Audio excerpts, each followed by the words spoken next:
Para poder comprender el balance, primero tenemos que tener en cuenta que el patrimonio tiene los distintos elementos de los que hemos estado hablando hasta ahora, que han sido esos bienes, los derechos y las obligaciones.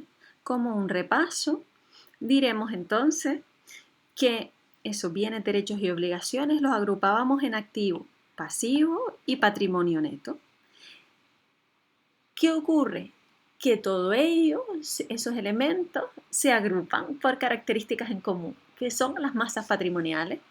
Cada uno de los elementos de activo, pasivo y patrimonio neto tienen unas masas patrimoniales, tienen unas submasas patrimoniales. ¿Por qué se denomina activo, pasivo y patrimonio neto y no de otra manera? Porque, como ya hemos dicho, la contabilidad tiene su propio lenguaje. Volvemos a repasar lo que era el activo. Son todos esos bienes y derechos de cobro que tiene la empresa y muestran que se han empleado esos fondos que obteníamos de ese patrimonio neto y pasivo. ¿En qué se han empleado? Se han empleado en el activo. ¿Qué ocurre con el activo? El activo se divide en no corriente y corriente. ¿Cuál es la diferencia fundamental de una con otra? Que el activo no corriente son esos activos permanentes. Generalmente a ustedes se les quedan más en la mente si piensan que son esos elementos que van a estar en la empresa más de un año. ¿Y por qué hay elementos que están en la empresa más de un año? Porque me permiten hacer mi actividad productiva. ¿Cómo qué? ¿Qué puede ser un activo no corriente? Pues puedo tener en mi empresa más de un año vehículos de transporte para el transporte, un ordenador, herramientas varias, un taladro, maquinaria. ¿De acuerdo? ¿Y el activo corriente qué tenemos en este activo corriente? Los elementos que voy a tener en la empresa durante menos de un año. Todo aquello que se mueve, que va fluyendo en la empresa. ¿Cómo qué? Como el dinero que tengo en el banco, en la caja, o mis mercaderías. Las mercaderías que son eso que vendo helados, pues mis mercaderías son helados.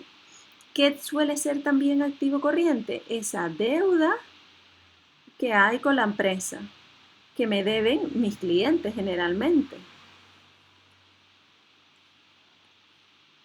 Y todo ello compone el activo. Y ahora vamos con el pasivo y el patrimonio neto.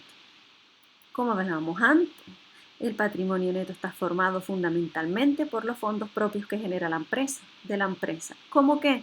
Lo dijimos antes, como el capital o esas reservas de dinero que mantiene la empresa, por si acaso. Y el pasivo eran todas esas deudas.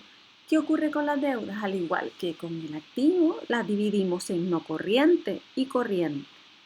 A grandes rasgos, en el pasivo corriente están todas esas deudas que tiene la empresa con el banco o con proveedores, por ejemplo, a más de un año. Mientras que a corto plazo son estas mismas deudas que tenemos aquí, pero a corto. Si a mí un problema me dice que tengo un préstamo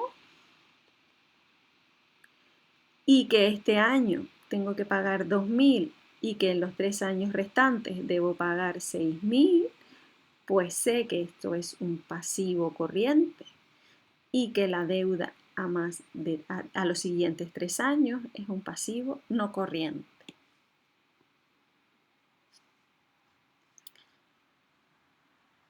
Repito, el patrimonio neto y el pasivo muestra de dónde provienen los fondos, esa estructura financiera, para poder financiar los elementos que me permiten realizar la actividad de mi empresa, como es el activo.